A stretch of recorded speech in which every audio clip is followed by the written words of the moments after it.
I'm Johnny Smith. I'm Richard Porter. And this is Smith & Sniff, a podcast in which two friends talk about cars and many other things.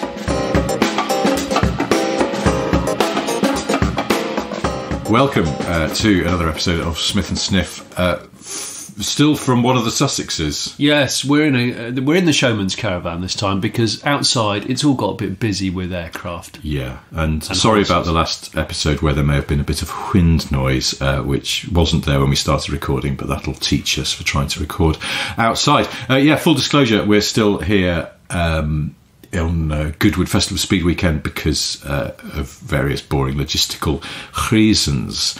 But we don't get a chance to sit together so much. No, we don't, do we? So we thought we'd capitalise on that. And I thought I wanted to talk about some really important matters like off-road mower riding that I seem to appear to have started watching on Instagram, where there's people who do actual rock crawling, real off-roading on ride-on lawn tractors. I've seen this, but is that... Did you send me something? Don't some of them have incredible articulation? Yes. But that's not standard. No, I don't think it can be. Modified. No. Yeah, and they don't have a roll bar, so like old tractors that used to crush farmers, there's a bit of potential for that to happen. And jeez, yeah. I don't know why I'm interested in it, because it's like, well, it wasn't designed to do that. And we've seen lawnmower racing in the past, just like a grass circuit racing. But this is rock crawling. This is, dry waterfalls and like mad rock faces. Well, let me ask you this. Did you actively seek this out on Instagram? Is this one of these things where the zany algorithm went, I know what Johnny will like? The zany algorithm has got me by the short and curlies, and it's feeding me some crazy stuff. I don't have my phone around at the moment. I can't remember what that tiled wall of stuff it thinks I'm interested at the moment. It's certainly, we've moved on from maritime disasters and Carol Vorderman. I'm sure. I sort of felt like it might be leading me towards the apex of this, where it was Carol Vorderman standing on the deck of a stricken trawler. But sadly, no. Not because I wish any ill to Carol Vorderman, just because it felt like that would have been the conclusion of the matter, and I would never have seen either of those topics again. I've told you, I've only met her once, but we had such a great flirty time talking about Vauxhall Amperas. I've only met her once, and yet she's flirty, isn't she? But in a lovely sort of almost like she's a great flirt. Your mate's amazing mum. Yes. In fact, she could have been a Celica lady if she was a bit older. I wonder if Vorderman was a Celica lady. Hey, I know what Vorderman was. What? An XK8 lady. Oh. Yeah. Was she? Possibly even XKR. Drop top or I don't hard know. Fixed coupe? I don't know. Yeah, I can see that now. We had her as a guest on Top Gear. So actually, I have met her twice because I met her briefly when she was a guest on Top Gear, and I think she had an XKR at that point because she'd said in the pre-interview. It's not really a big secret that when shows have guests on, somebody from the production team will have a chat with the celebrity guest first to get a feel for where the interview might go on camera. Yeah. And so I used to do them sometimes, and you do some pretty bog standard questions. Let's just talk through your car history. What's your first car? And then some other ones. What annoys you about other drivers? Have you ever been in an accident? And it would you'd be trying to tease out some stuff that then could be asked on the recording. And Vorderman in the pre-chat, which someone else did, had started talking about superchargers. Oh. And when she came down and when she was in the green room, we were chatting to her, and she said, Jeremy wants to talk to you about superchargers. She went, I don't feel, I might get them mixed up because there's two sorts and something. And we went, well, it's okay. Well, look, one of our researchers can... There's a Roots and an Eaton. Eaton, that's it, yeah. Both cool names. Yeah. In fact, if I had dogs, I think Roots and Eaton would be quite good dog names. Roots and Eaton is a good detective drama as well, though. Yeah. Or a songwriting duo. Yeah, but they're shit at doing stakeouts because they got the whiny supercharger. Oh, yeah. It sort of gives them away. They go, I can hear Eaton over there. Yeah. Roots and Eaton. Freeze! It's Roots and Eaton. So one of our researchers, someone we know now, he got all the sort of tech details on the differences between the two superchargers. And she went in. Tap, tap, tap. Hi, Carol. I've been asked to just give you some extra details on superchargers. so you can talk to Jeremy about them. And they sat down in front of her, and she sort of went, "Tell me all about it," in a very flirty voice. And he was only like 24 at the time, so he got a bit lightheaded and couldn't speak.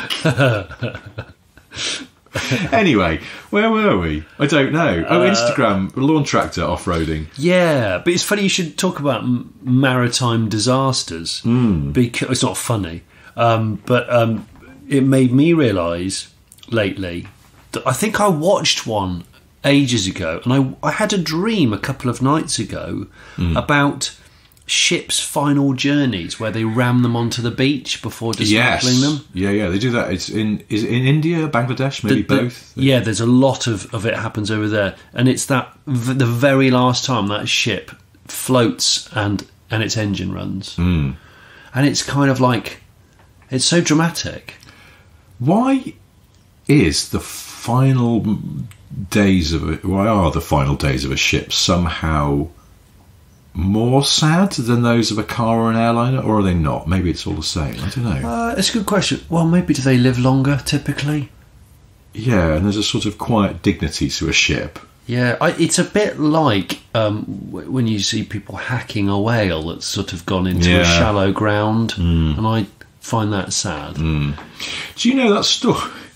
Yeah, that story about when a whale washed up on a beach in the US I forget where. I know what you're going to say now. In the 70s. It's the dynamite thing. Yeah, and they went, the best way to deal with this is to blow it up. So they did. And it scattered blubber and whale bits all over. Well, the guy, I think the guy who was the authority on the subject put like double the amount in that was recommended, or? Yeah, there was, well, it was, for some reason, the responsibility for dealing with the whale was given to the highways department, and it wasn't strictly within their skill set. Oh, no. No, I think there was some bloke came to watch what was going on, and he was ex-US Army and had worked with dynamite in the WOA or something, and he went, "I think you're using too much dynamite," and they were like, "Step away, sir." Yeah. And then, sure enough, it exploded and ruined someone's car. I made a little song about. Well, I was trying to make a little song about this. It was in November 1970. Yes, it was in right. Oregon. Yes, Florence in Oregon. Florence, Oregon. That's right. Yeah, a 45-foot, 8-ton sperm whale was washed up.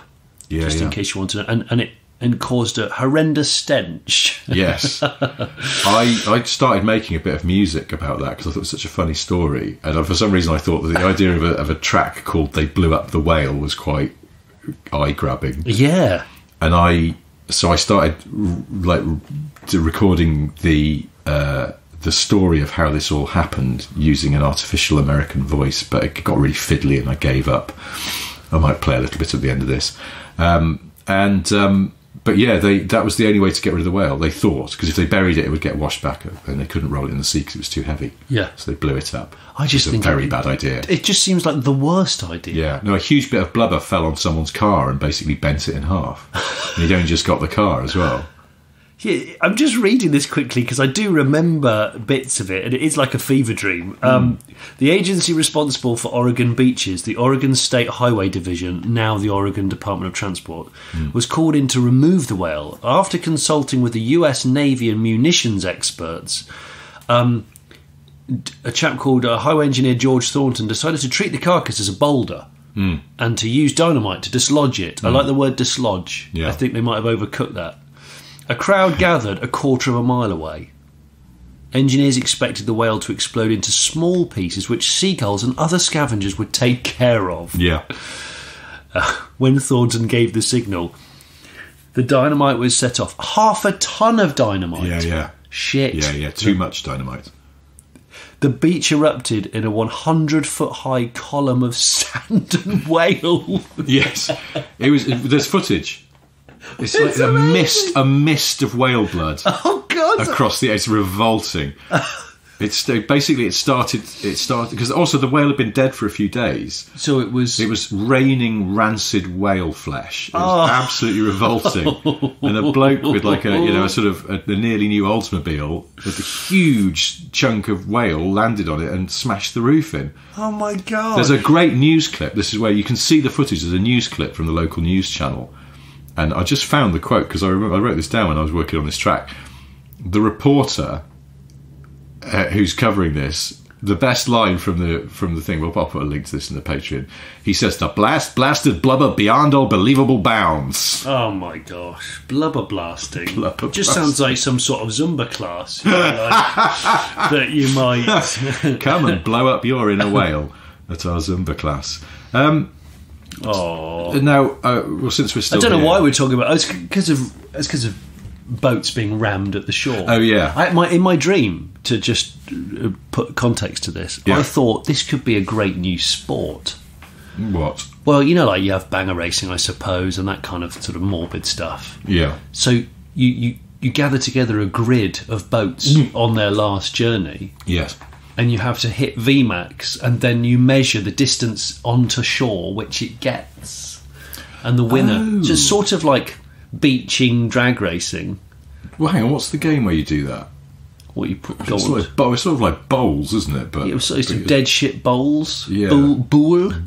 A bool. Yeah, but you're supposed to get close to the jack. Maybe that's it. There's a jack, which is a You throw a jack, which is a jet ski. dead whale or something. It's you just jet ski. You just trebuchet an old jet. Set the jet ski going, and that's just going to up the beach. But probably with the jet ski, because it hasn't got weight on its side, so it might stop quite quickly. It'll Which is skid. good. You don't want it to just keep zooming up the beach forever. No, someone has to ride the jet ski. Someone famous. Oh, Someone's famous. Who's, Carol Vorderman. Who's stupid though. oh, because not Carol Vorderman. No, she's not stupid. Yeah, so that was my dream. Okay, I think interesting. maybe that should be a thing. Well, if Some- you are a ship dismantler and you've got a few of them stacked up out at sea, why not give this a go? I'd love to see it. Since we're still here at Goodwood, also we have a small issue on our hands. Oh. We didn't explain in the last podcast fully, I think, about how you made it your life's work to get hold of 2 golf buggies from the Goodwood golf course, which are very distinctively styled in a Yeah. sort of Art Deco-y way. Oh yeah, we got disturbed by that plane that we thought was going to land. Yes. Next to didn't- our- I mean, people who've camp. seen our videos on the Goodwood Road and Racing YouTube channel will have seen that we started 1 or 2 of them in these golf carts. But yeah, Johnny specific. was consumed with a desire to drive one, and to the extent that at the Goodwood Festival of Speed production compound, there was a whiteboard with Important information. important matters on that needed to be addressed, and Johnny wrote, "Get Smith and Sniff 2 golf carts." Yeah, we have proof of that. I've got photos. So- And we did. They did. Thank you to everyone who made that possible. Yeah, we didn't damage them or anything. We drove them around various parts, supercar paddock area, which was difficult because there's lots of humans walking around, and the sort of VIP car parking bit. They're like an Art Deco specific to Goodwood, from what I can tell. Strange little woody wagon of a golf car. I love golf carts. I don't know why. They're just silly. I like them. They're so bloody heavy as well. You forget how heavy they are. But what I want to say about that, which I forgot to mention in the previous podcast, is Rich. Where's the key to one of them? Oh, well, I'm glad you asked me that, Johnny, because since we're not at Goodwood or near the golf carts anymore, it's in my coat in my car outside here. You absolute FFS. You wand of clothing. Finally, the Goodwood FFS has come to life. Yeah, so I need to get that back to them. You do. But I don't understand how it ended up in my coat pocket, because I didn't drive the golf cart latterly. I rode on the back of one while you drove, and the rest of the crew were in the other one when we went between locations, and then you drove when we were around the parking area. Well, how did the key end up in my coat I don't pocket? know. It's not like I didn't slip you the car key equivalent of a Mickey Finn. It's not anything like that. It's a sort of reverse pickpocket. Yeah, I didn't do that. It's very confusing to me, and we wouldn't have known. I'd have gone home with it in there. But someone from Goodwood, hi, sorry about this. Hi, by the way, Georgina. messaged and went, "Have you got a key to the golf cart?" They are generic, aren't they? They're generic, but they're on a large laser etched piece of wood. You know, like an Airbnb, where you get a nice big kind of like, if this drops into the sea, don't worry, it will float. Whereas ironically, the Airbnb we stayed in, it was just a key. There was nothing. There was no fob on it at all. But we managed to successfully return that. Yeah, we and did. Not walk off with it. Yeah, we did okay. Absolute fist. Anyway, minor logistical problem that I'll address later. Yeah. Now, a couple of weeks ago, we talked about driving instructors. Yeah. And I checked my old instructor, bless him, he died 11 years ago. Oh, okay. Yeah. Are you allowed to therefore reveal his name? I don't know. I'm a bit scared. Okay. Well, I won't either, even though I know it's quite Bill. an amusing name. Right. Yeah, I mentioned it to my brother, who was taught by the same driving instructor as me, and he reminded me, because I was saying that my driving instructor, Terry Holden, very chill man. Yeah. The exact temperament you'd want from a driving instructor, I think. And my brother reminded me that when he was learning to drive, at one point he went for a tricky second to third gear change with some revs on and accidentally went second to first. Oh, and wow. The starlet revved aggressively towards the red line. And nosedived, I should Yes, think. exactly. And Terry was absolutely unflustered and just went, "Ooh, I've never seen that done before." Oh, really? Yeah. It was not worried about What his car. a cool cat. Yeah, such a cool cat. Wow. Bless him. So we've had a lot of messages from people Oh, have we? with driving instructor memories, most of them instructors who were the opposite of Terry Holden. Oh. For example, Ross Jones wrote in and said that he had a driving instructor called Stuart who would wind the window down and shout, "That's an ugly baby, love," in a really broad Yorkshire accent. No. And if anyone was carrying shopping, he'd shout, "Are you carrying them bags or walking between them?" Oh, my I gosh. understand that. No, I don't really understand that either. But also, why would you do it in the middle of a lesson? I know. Ross said, I got to the point where I felt like I was more of a chauffeur for a lunatic/town crier than being on a driving lesson. Town crier. I know. It's lunacy. While I'm here, and Ross has also noted that his mum is a bit of a Celica lady. Oh. Yeah. Now, she's never had a Celica, but she had Cavalier GSI, a facelifted Civic Coupe with VTEC, Wow. and a Mark IV Astra Ermshire edition. Bloody hell. I know. She was a Helms lady. She had quite a lot of hot motors, and then she moved into Audi TTs, including a TTS with a TTS number plate on it. I'm still thinking about the GSI Cavalier, because I love them. Then at the sweet age of 65, Ross's mum traded in her last Audi and is roaring around in a John Cooper Works Mini. Wow, so a firm, quick vehicle. Yeah. Example of the mark. I know, I'm very impressed by that. Yeah, me too. That's cool. Is her name Pamela? He doesn't say. I'm going to say she But is. it sounds like this is good pamming. Yeah, it is, isn't it? It could be quite... A strong Pam's... Alex Brunston says that his first driving instructor was an angry middle-aged man. Right up until my final lesson with him, he insisted on using his dual controls all the time to interfere with the clutch, presumably to ensure he could get 400,000 miles out of it. Oh my God. The car in question was a third-generation Datsun Cherry. How is someone supposed to learn if the instructor keeps overriding the clutch? I don't know. Oh my God. Anyway, the reason this was his first driving instructor is because he asked Alex to practice reversing around corners, and or rather, Alex had asked if he could specifically practice reversing around corners, and then they didn't do it. And when he got home, his dad was standing outside and asked if he'd practice reversing around corners. Alex said no, and his dad said, "Well, that was a waste of time." The driving instructor got very shirty about this and frostily commented that he wasn't in the business of wasting people's time. A brief argument ensued between my dad and the instructor, and that was my last lesson with him. Wow. With 2 weeks to go before my test. Oh my gosh. So Datsun Cherry guy was sacked. Yeah.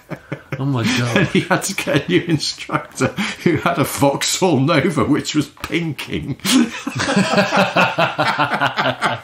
I want to know. Pinking, you forget about pinking, don't you, as a thing? I want to know if anybody has ever bought an ex-driving instructor car. Oh my God, don't they just get thrown away? I don't. They might, or they might be like police cars. They've had a hard life, but they've had an over-serviced life, so it might be okay. Yeah, well, but maybe not though. that is it's a good question. I don't know. But the reason why I think I figured that there would be lots of memories of driving instructors is because it's your first experience behind the wheel, so you will remember a lot just by very nature, like the first time you went to a pub, or the first club you went to, or not to prove that these aren't all stories of bad or angry driving instructors, that they most are. Andrew Hancock wrote us to say he had a fantastic driving instructor when he was learning in 1995. He was a young Australian, and I used to get picked up from sixth form college in Basingstoke. I remember being astonished when he asked me to drive after being in the car for about 10 minutes. I'd waited for this moment all my life and couldn't wait to get behind the wheel. I was a natural. So we created a great friendship. One lesson, when I was feeling particularly confident, I asked if I could do a handbrake turn in a gravel car park. What? And the instructor said, why not? I couldn't believe my luck. nobody asks a driving instructor to do that. I did said manoeuvre with no hiccups. The car we were using was a Mark I Corsa in silver. I can say they're very good for handbraking. And that there's a missed opportunity in the Fast and Furious franchise here of Fast and Furious driving instructor race meet or something, so you all congregate at night with your driving instructors and the dual controls and you go, right, that's it, let's drop the hammer. I'd like a VTEC, dual control VTEC. Oh my god, nice, wouldn't it? Will Navesey said he was a fairly late driver, only started lessons in his early to mid-20s. His instructor was a quiet old man called Les, with a decently spec'd Citroen DS3 turbo diesel, which he told me was impossible to stall. Oh gosh. Well, while sitting at a red light with a London cab behind us, the impossible happened and I stalled. The black cab must have been driven by Max Verstappen, as the horn was blaring and he was already pulling out to overtake milliseconds after the stall happened. Les, who had the temperament of a mild-mannered librarian, was having none of it. And as the cabbie looked into our cockpit, he was met by Les's middle finger greeting him and the words, "You effing see," leaving his mouth. No! Suffice to say, I was stunned that this small man was flipping the bird, and immediately afterwards was back to his usual self. He just went out there with the effing C. Absolutely mad. Flipped him off and called a cab. That's brilliant. A cab driver an effing C. That's as serious as it gets. That is as serious as it gets. And all that. Yeah, whatever, mate. Yeah. I'm really tired, you know, Rich. Yeah, I know, me too. I'm feeling a little gravelly, you know. Yeah. I know, guys. I've not noticed there were lots of there's lots of Chinese vehicles which use the word wang and also dong. Yes. I don't know what either of those words mean. I wonder. I'd like to know. I presume they're quite good. Well, you'd think so, because you wouldn't want to call your brand something that's not good. I don't think, although Funny, actually, in Cantonese, wang means dog's mess, and dong means an itchy rash on your thigh. Yeah, I would like to know. I'd very much like to know, because of course in the UK these things can be misconstrued. So, yeah, are we going to see a dongsman? A dongsman? Yeah. I was thinking a sports car we could just come out of nowhere with really impressive stats. Just call it the Dongsman Super Stroker or something. You never know. Could be a thing. Could be an actual thing. I've got another driving story. Kov Bahadori.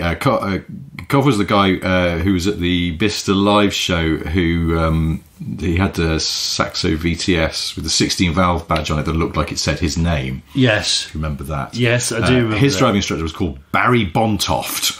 Bontoft? Yes. But weirdly, Kov didn't find out Barry's surname until right before his test, when he had to declare in writing that he had permission to use his car. Did that used to be a thing? I think it probably was, because you could take your test in just anything. someone else's car. Yeah, couldn't it's you? true, yeah. See, some people will have taken their test in their parents' car or maybe their own car. Barry Bontoff's car was a Kia Pride LX. First gen With the white wall with tyres. the white wall Yeah, tyres. yeah. Oh, yeah. Specifically says it's got the white wall tyres. Because they were 12s, weren't they? I think they were 12-inch. Oh, yeah, they were tiny. Yeah. Apparently, Barry was over 60 and a chain smoker. Oh, gosh. He had a habit of leaning over to press the horn and gesturing towards anyone he felt not using good road sense while shouting, "Who taught you to drive?" That's brilliant, isn't it? Well, then he would then give a quizzical look over at Cov and say, "I think that was one of my ex-students." Really? Oh, gosh. Barry would stop us regularly so that he could light up. Oh, not the tyres? No, so that cigarette. He could light a cigarette. Oh, gosh. So, Cobb's mum had negotiated that he did 2-hour lessons because she wanted him to, quote-unquote, really learn to drive. Oh, wow. So, Barry saw this as a way of maxing revenue. I didn't mind, as it meant rather than just tootling around the local area, we would do longer trips from Huddersfield to Wakefield and back on a couple of faster roads, where I got to go into top gear. I remember bragging to friends at the time that this was fifth and up to 50 miles an hour.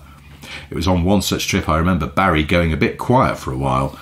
After nibbling just above 50 for a bit, it occurred to me that Barry had nodded off, or died. Given I was a novice driver with fairly average ability, being basically unsupervised, I did what any self-respecting 17-year-old would do. I pushed on through to 60 miles an hour, and it felt great. Oh, my gosh. He's asleep. He's asleep. He's asleep. Looking back, I'm not proud of breaking the speed limit, but I did bring the car back down to normal speed and slow to a stop at the next junction, where Barry promptly woke up with a start, clearly hoping I hadn't clocked his snooze. We then went for a bit of fresh air, which to Barry was having a fag. I do remember being pleased that he hadn't died. Oh, my gosh. That is amazing. This is brilliant. Oh, man. There's a chap called Philip. I'm going to mispronounce your surname, Philip. Philip Haas, Haase. His email. My driving instructor is a mild-mannered, laid-back guy. He was quite hands-off. When he arrived at my house for my first driving lesson, VW Polo from the late 2000s, if I remember correctly, he waited for me to adjust the seat and then unceremoniously told me to just get going. Luckily, I'd practiced the basics with my dad and managed not to stall the car, despite our road being quite steep. Nervous but happy that I was off to a good start, we drove around the countryside for a bit. After a while, we encountered a long tailback as there had been an accident nearby. This really annoyed my instructor, so he decided we would take a shortcut across a dirt track that was most definitely closed to cars.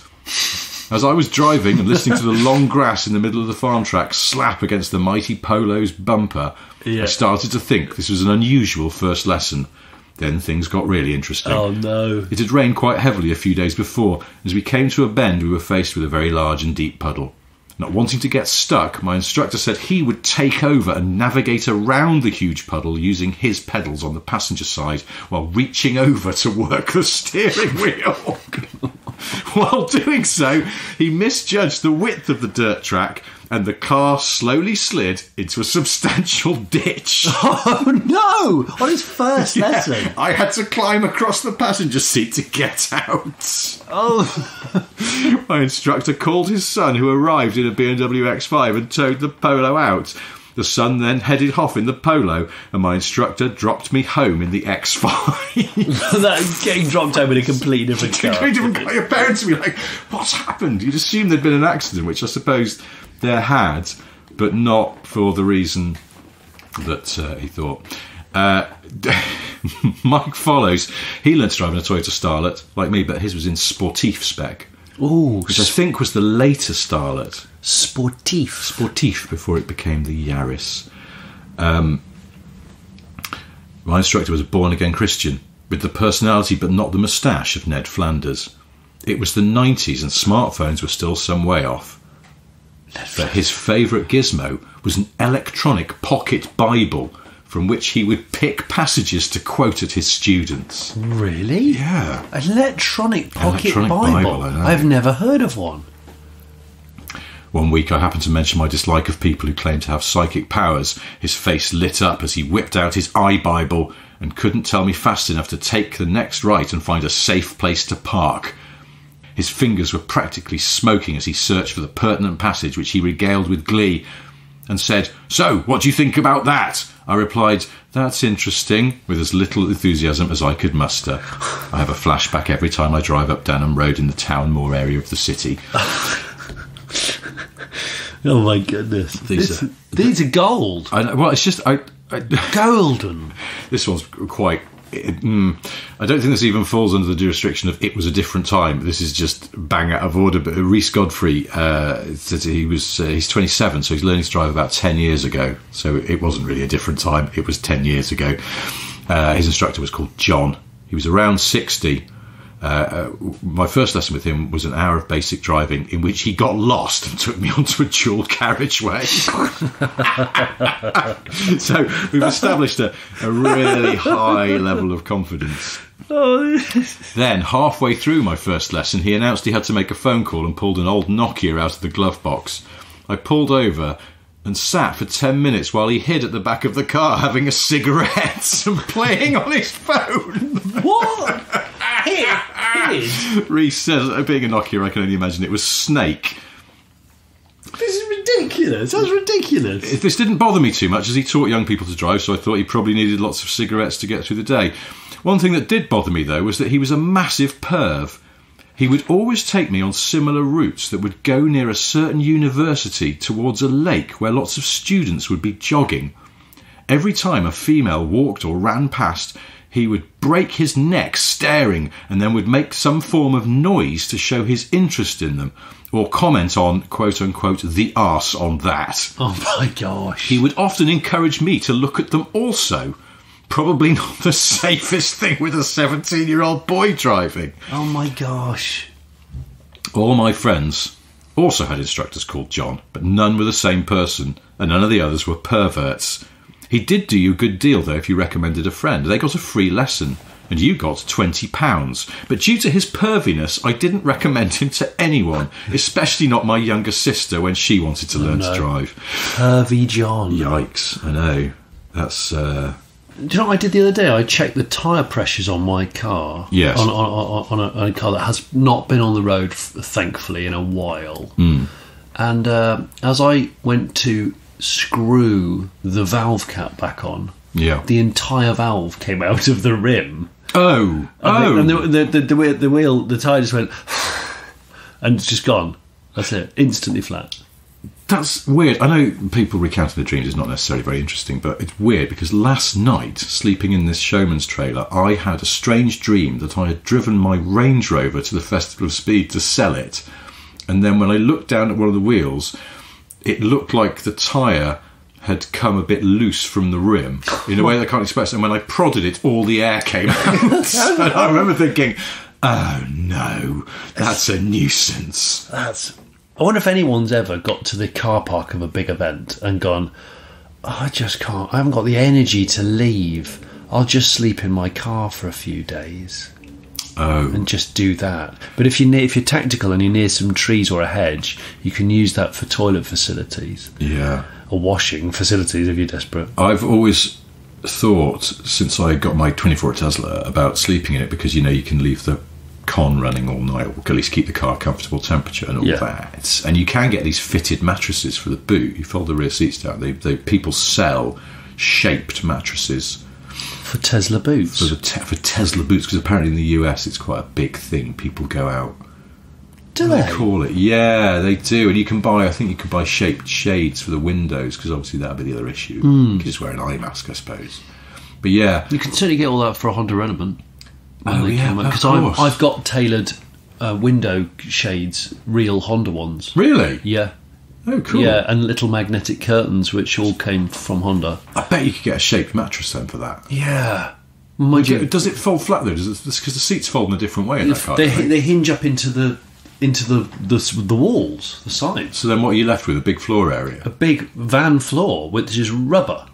Ah. It's rubber that looks like Lego brick circles. Yeah. And so you bet could. There's a mattress made for that. Or was. Well, you could just put any mattress down, because basically the car is the shape of a toaster. So, interesting. Yeah, I mean, like I have slept in it, as you know, and I've said on this podcast before, and it would have definitely been better had I brought bedding with me. But I had to just sleep with, I think, was it a jumper for a pillow? I think it was a jumper or a coat. Yeah, it was just not my finest hour. There's almost a book in Johnny's unfortunate sleeping arrangements. Oh, gosh. Yeah. Anyway, since we were slightly talking about pervy driving instructors, there's a message from a listener called Felipe, who says, I'm a pervy driving instructor. And he says, this was a different time, the 90s. Back in the day, I was a very rebellious teenager in a southern European country.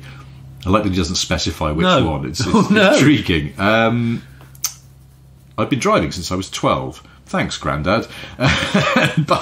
By 16, I was driving myself to school when I missed the bus. Oh, my gosh. By the time I was 18, my dad, not very politely, told me to go and get my effing driving licence before my military service started. Enter the red-nosed driving instructor. The red nose? I was told by my dad not to be a smart-ass, and going in there showing that I could drive, I had to listen to the instructor. Red Nose was in his very early 50s, and he asked me straight away, can you drive? No, I said, I'm here to learn. So it started with a 20-minute lesson on the pedals and buttons and rules. Are you ready to go, he asked. Yes. OK, start the car and start moving slowly. 18-year-old dumbass me started the car, checked the mirror, slotted into first, and drove through the city centre like I'd been driving for years. Oh, wow. Red Nose began swearing at how I'd wasted his time and had clearly been driving for years. Red Nose. The fact that I'd pulled up and parked a car next to him before jumping into his car was not a clue to him. I later found out why. What? No, this is lunacy. Red Nose told me the destination, which was the Beach Avenues, and proceeded to get into the back seat and go for a nap. What? What's going on? This was the first lesson out of 30 compulsory lessons. Which country has 30 compulsory lessons? That's nuts. Well, I mean, our listeners are clever people, as you know. So, listeners, did you say Southern European country? Anyway, we're not trying to out Felipe as being, I'm better to you, you're Portuguese, sir. But that's interesting, because I think I had 8 lessons before I passed my test. I had 10. Yeah. That's sort of pretty standard, wasn't it? Anyway, so Felipe says that they got to the Beach Avenue, and all of a sudden, Red Nose was very alert. He started chauvinistic evaluations of everyone in sight and asking, what did I think of those legs? Look at that arse! Oh, wow. Oh, gosh. Then he went straight back to sleep until I got to the next beach. Rinse and repeat. Next, I'm told that all my lessons will be after lunch and see you tomorrow. The next day, I realised why he didn't notice when I parked next to him. Red Nose is smashed. Oh, hence the red nose, then? Yeah, I think so. Because God's a boozer. Oh, my gosh. After God knows how many glasses of wine he had for lunch, he was sitting in the passenger seat. I had to keep waking him up. Oh, my gosh. This is ludicrous. For the next 28 lessons, it seemed that Red Nose had the challenge of how drunk he could get at lunchtime before my lessons.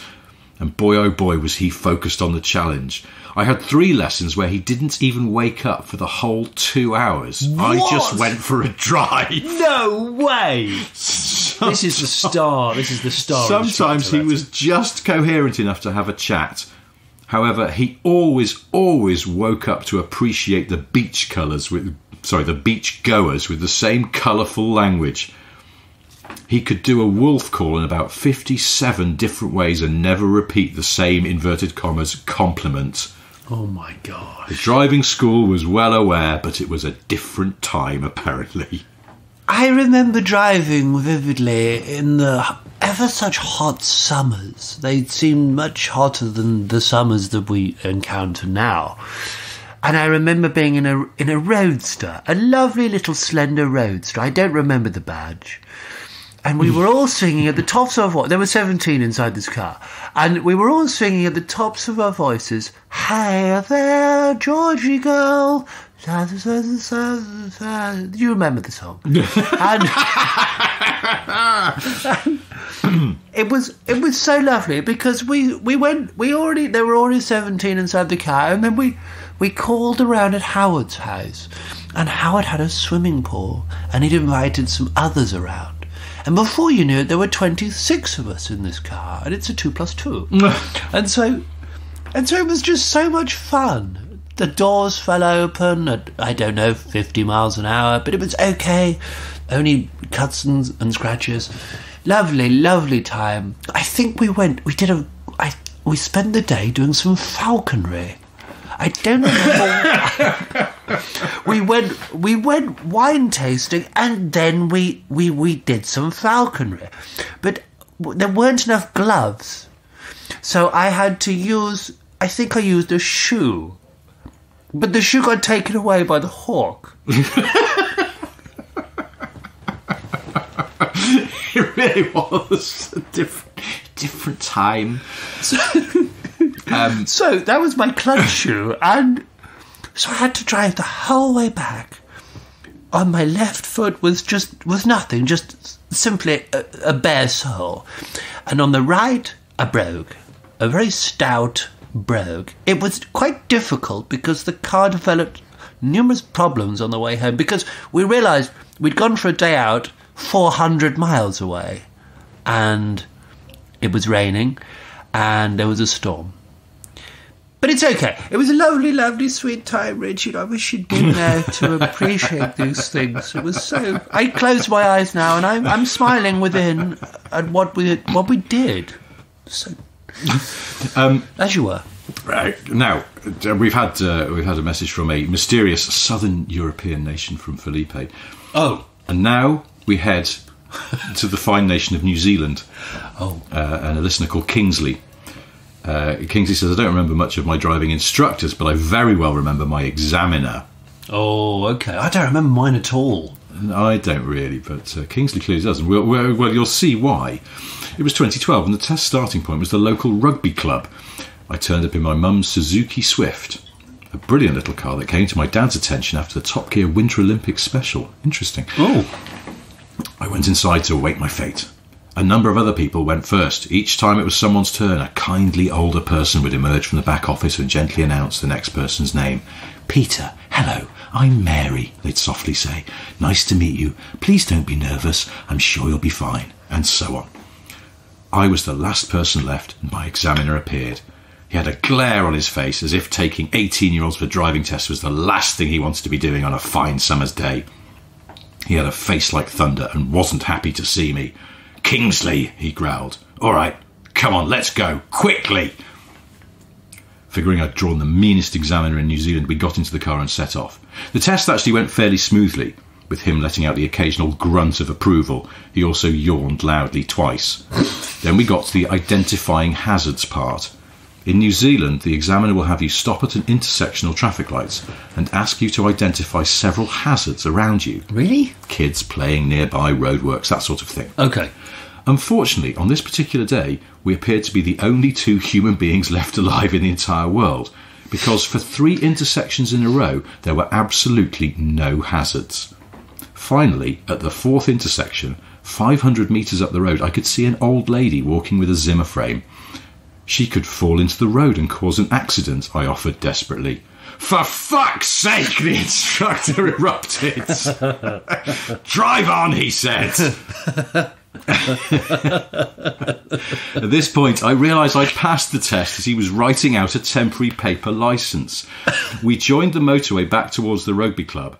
Get your foot down, I'm late for my next test. Oh, really? I looked at him gobsmacked. You want me to speed? The speed limit was 100 kilometres an hour. 110 is fine, don't worry about it. Crack on, he said. Without thinking it might be a trap, I duly sped up. We got back to the rugby club in good time, and as he handed me the paper licence, he firmly said, never tell anyone about this. What? This is so strange. This is too strange. All of this is too strange. I know. You realise how straightforward it was when you didn't have an absolute chuffing lunatic. Jason Park, who's one of our listeners in Scotland, he came to our live show in Glasgow. Hello, Jason.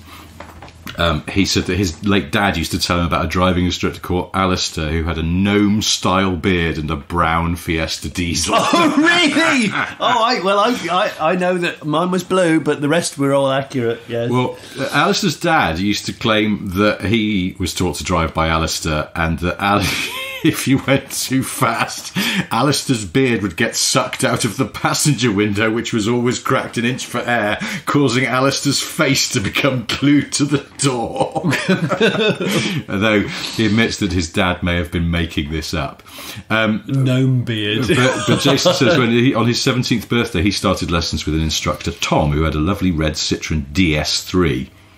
Modern. Yeah. The thing that sticks in the mind when learning with Tom was his ability to cover up farts, or at least he thought he was covering up. Oh, no. The sequence would go, if you would just like to follow all the signs for Glasgow city centre, please, then there would be a cough used to cover up the rumble of his trumpet, followed by the window getting cracked about an inch. An inch is not enough. It's not enough, is it? No, not enough. Yeah, no, that's not.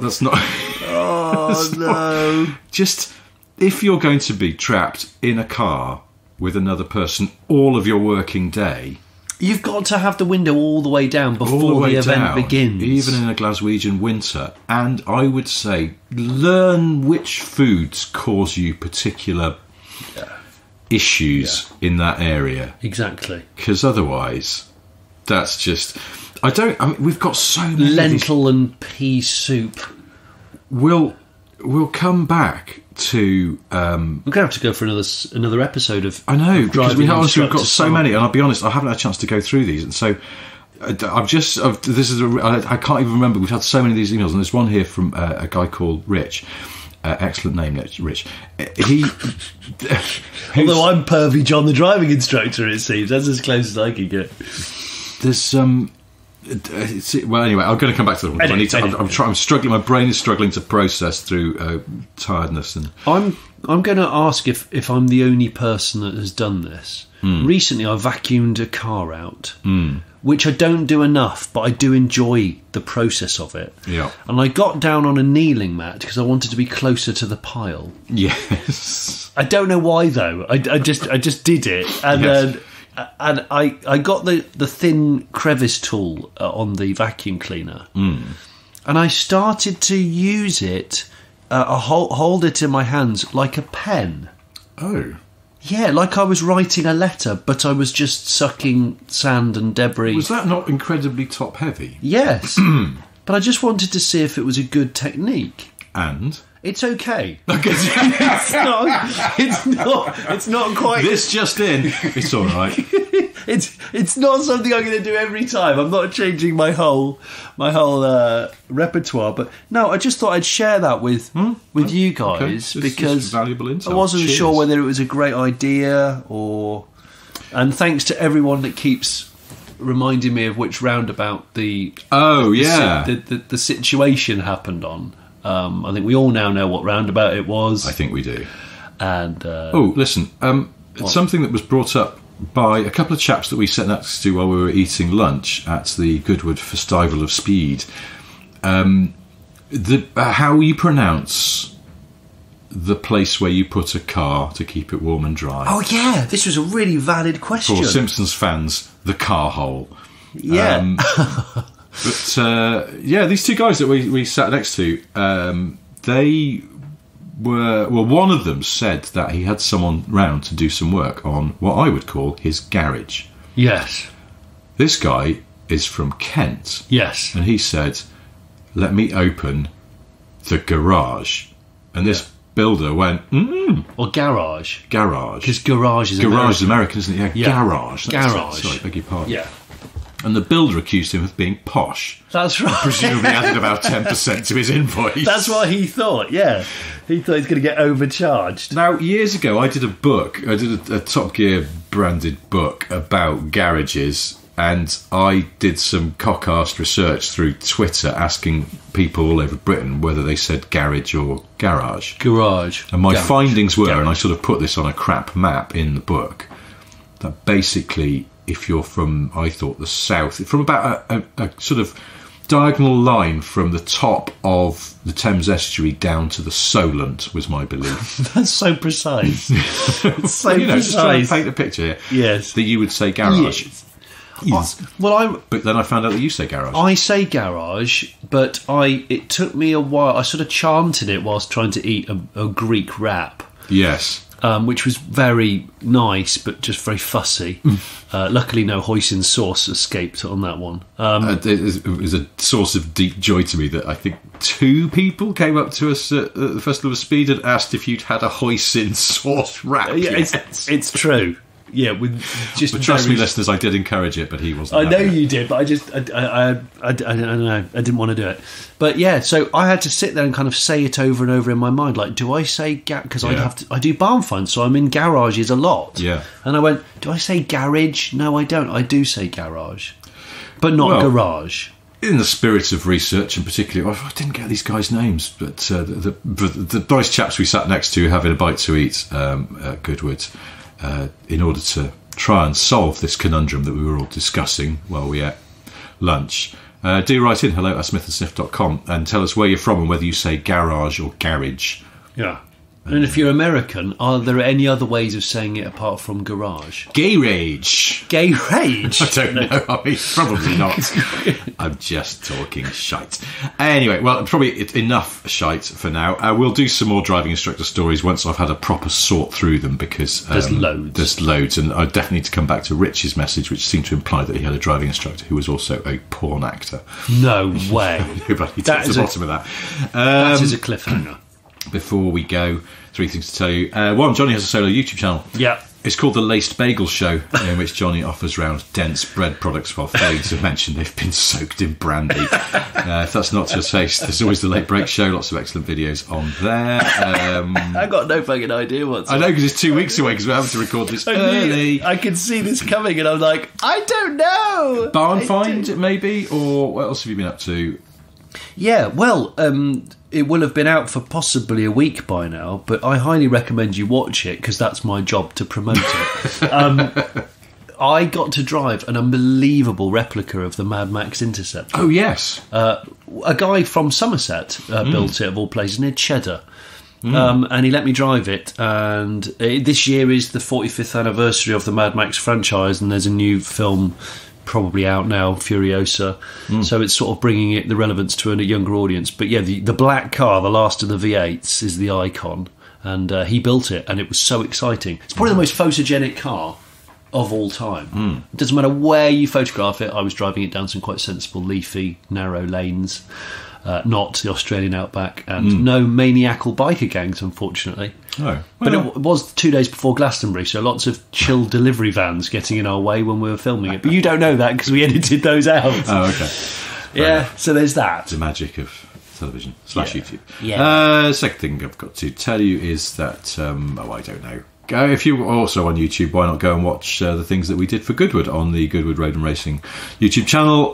It's me and him wandering about, talking bollocks about various cars at different places on the Festival of Speed site.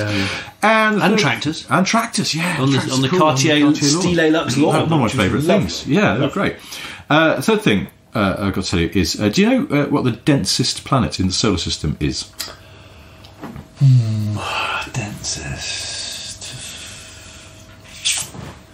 Pluto. It's Earth. Oh, okay. It surprised me. I don't know why, but I suppose Earth has got, it's got iron in the core and stuff. And also, a lot of the planets are really not pulling their weight at all because they're just gas giants, aren't they? Gas giants. Pretending to be I've been planets. called worse. Yeah. We're back to that driving instructor. All right. Well, that's quite enough of this. Thank you ever so much for listening. I'm completely out of kilter, and I can't remember when this is going out, but I think this will release into the wild on the 22nd of July. So you're probably listening to that today. It's the 22nd.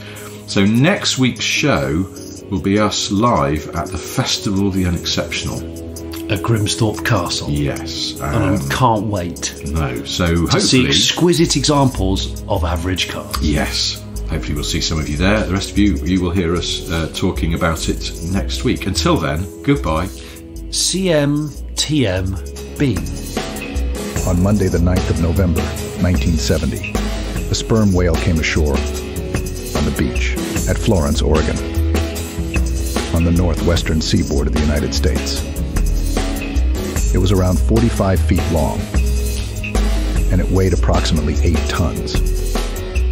Unfortunately, for the people of Florence and for the whale, it was also dead.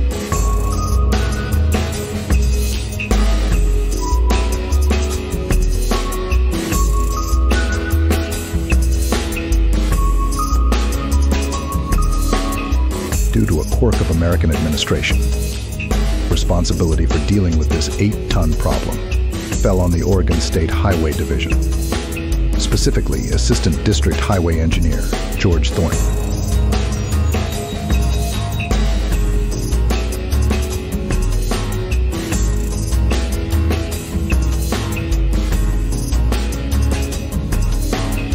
They couldn't bury the whale because the waves would uncover it again. They couldn't push it into the ocean because the tide would return it to the beach. They couldn't cut it into pieces because it was 8 tons of fast, rotting whale flesh. And who was going to volunteer for that job? No one. So they decided to treat the problem like a boulder, blocking a street.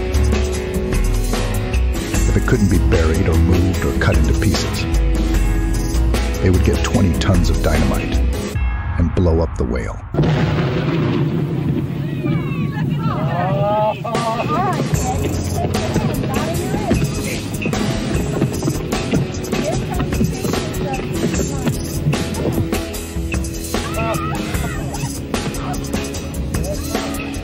Our camera stopped rolling immediately after the blast. The humor of the entire situation suddenly gave way to a run for survival as huge chunks of whale blubber fell everywhere.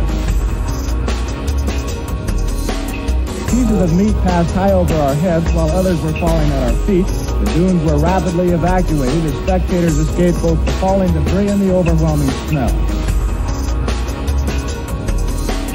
A parked car over a quarter of a mile from the blast site was the target of one large chunk. The passenger compartment literally smashed. Everyone on the scene was covered with small particles of dead whales. It might be concluded that should a whale ever wash ashore in Lane County again, those in charge will not only remember what to do, they'll certainly remember what not to do.